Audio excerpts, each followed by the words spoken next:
ખેડા સાબરમતી નદીમાં પૂરની સ્થિતિ સર્જાઈ છે। રસિકપુરા પથાપુરા ગામના લોકોને સ્થળાંતર કરવામાં આવ્યા। ઉપરવાસમાં ભારે વરસાદને કારણે નદીમાં પૂરની સ્થિતિ બપોર સુધીમાં 1 લાખ ક્યુસેક પાણી આવે તેવી સ્થિતિ સર્જાઈ છે। બે ગામના 71 લોકોને હરિયાણા ગુરુકુળમાં સ્થળાંતર કરવામાં આવ્યા તો સ્થળાંતરિત લોકો માટે રહેવા જમવા સહિતની સુવિધાઓ ઊભી કરવામાં આવી છે। હજુ સ્થિતિ બગડે તો તમામ પરિસ્થિતિને પહોંચી વળવા માટે તંત્ર તૈયાર છે।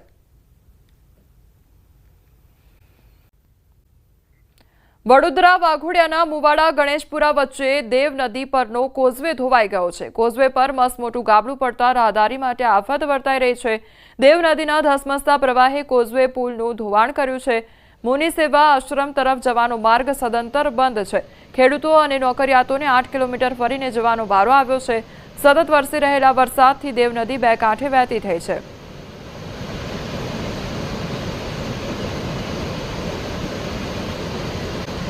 સતત વરસાદના કારણે અંડરપાસમાં પાણી ભરાઈ ગયા છે। આંબેડકર ચોક પાસે આવેલ અંડરપાસમાં પાણી ભરાતા વાહન ચાલકોને હાલાકી વેઠવાનો વારો આવ્યો છે। પાણી ભરાયા હોવા છતાં તંત્ર દ્વારા અંડરપાસ બંધ ન કરવામાં આવતા વાહન ચાલકો જીવના જોખમે પાણીમાંથી પસાર થતા નજરે પડ્યા છે। પાણીમાં અનેક વાહનો બંધ થઈ જવાની પણ ફરિયાદો ઉઠી છે।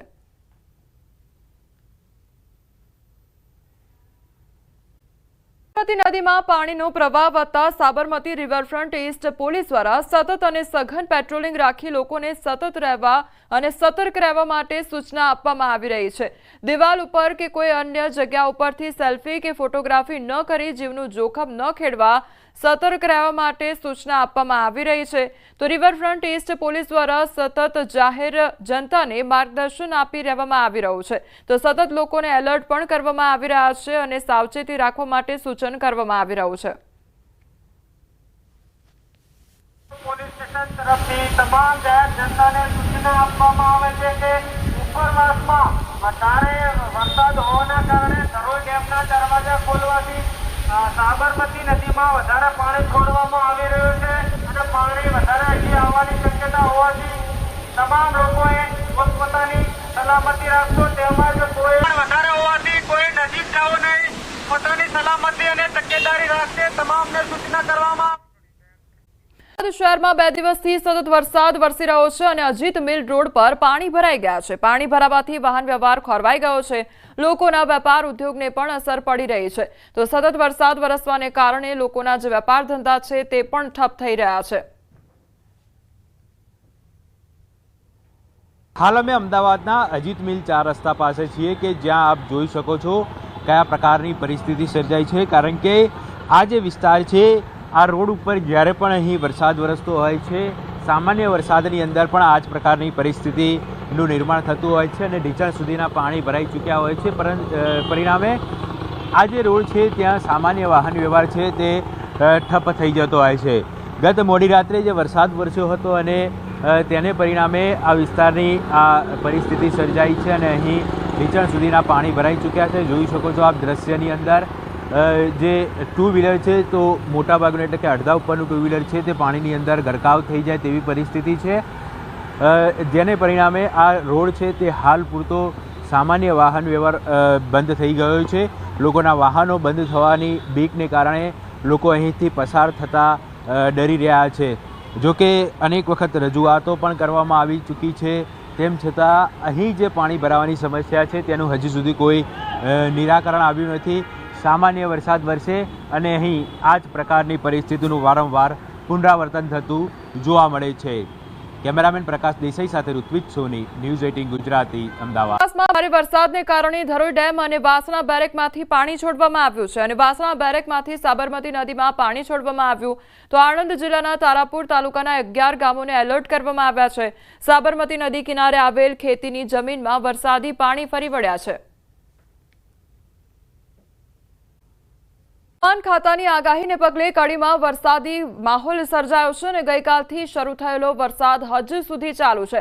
સમગ્ર મહેસાણા જિલ્લામાં વરસાદ નોંધાયો છે। 24 કલાકમાં સૌથી વધુ કડીમાં 97 મિલીમીટર વરસાદ વરસ્યો છે। સૌથી ઓછો વિજાપુરમાં 33 મિલીમીટર વરસાદ નોંધાયો। કડી શહેરમાં વરસાદના પગલે ઠેર ઠેર પાણી ભરાઈ ગયા છે। કડી જકાતનાકા, કરણનગર રોડ સહિતના વિસ્તારોમાં પાણી ભરાઈ ગયા છે।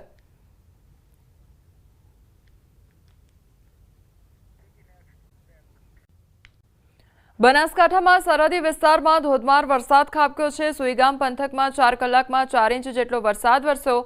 સુઈગામના નડાબેટના રણમાં પણ વરસાદી પાણી ભરાઈ ગયા છે। રણમાં પાણી ભરાતા રણ દરિયો બન્યો હોય તે પ્રકારના દ્રશ્યો સામે આવ્યા છે।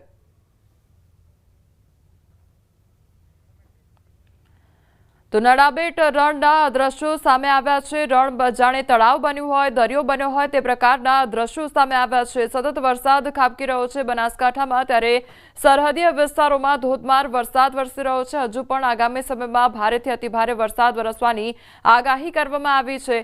તો લગભગ સતત 4 કલાકથી અવિરત વરસાદ ખાબકી રહ્યો છે।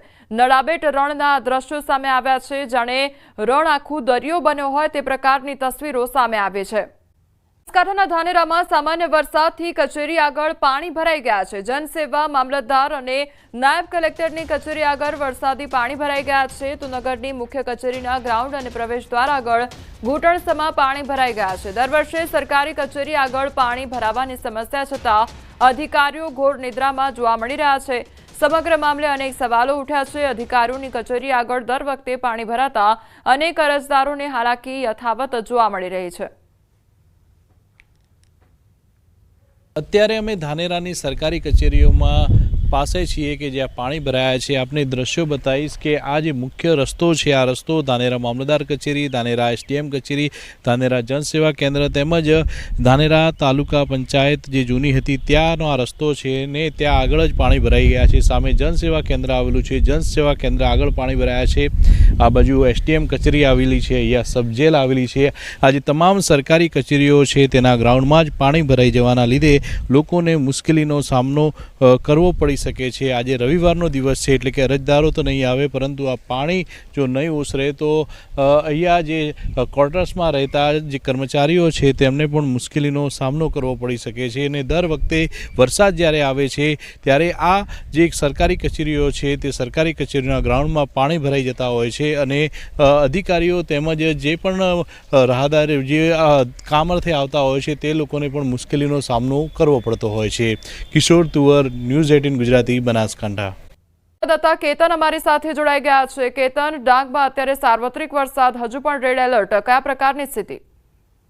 જી, ચોક્કસથી વાત કહું તો ગુજરાત સરકારના હવામાન ખાતાએ ડાંગ, તાપી અને નવસારીને રેડ એલર્ટ આપ્યું હતું, જે અંતર્ગત ડાંગ જિલ્લામાં વહેલી સવારથી જ ધોધમાર વરસાદ ખાબકી રહ્યો હતો। જે અંતર્ગત ડાંગ જિલ્લાની મુખ્ય 4 નદી જીરા, ખાપરી, અંબિકા અને પૂર્ણા નદી અંદર પૂર જેવી સ્થિતિના નિર્માણ થવા પામ્યા છે। સાથે સાથે અંબિકા નદી ઉપર વઘઈ નજીક આવેલો ગીરા ધોધ એ ડાંગ જિલ્લાની ઓળખ સમાન એ ગીરા ધોધ રૌદ્ર સ્વરૂપ ધારણ કરતા અંબિકા નદીનો જળસ્તરમાં વધારો થતા ઘોડાપુરની સ્થિતિને ધ્યાનમાં લેતા નવસારી જિલ્લાના બિલ્લીમોરા, ગણદેવી જેવા ગામોને પણ આ અંબિકા નદીના પૂરનું પાણી અસર કરે છે। એ પ્રમાણે ચોક્કસ પ્રમાણના આ દ્રશ્ય કંઈ કહી જાય છે।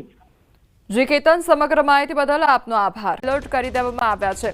તો વરસાદને કારણે નદીઓમાં પૂરની પરિસ્થિતિ પણ સર્જાઈ છે। અંબિકા નદી ઉપર આવેલ ગીરાધોધનું રૌદ્ર સ્વરૂપ જોવા મળી રહ્યું છે। ચારે બાજુ પાણી જ પાણી જોવા મળી રહ્યું છે। તો ડાંગ જિલ્લામાં અત્યારે અનરાધાર વરસાદ ખાબકી રહ્યો છે। હજુ પણ આગામી સમય માટે રેડ એલર્ટ આપવામાં આવ્યું છે, એટલે કે ભારેથી અતિભારે વરસાદ ડાંગ જિલ્લામાં વરસી શકે છે।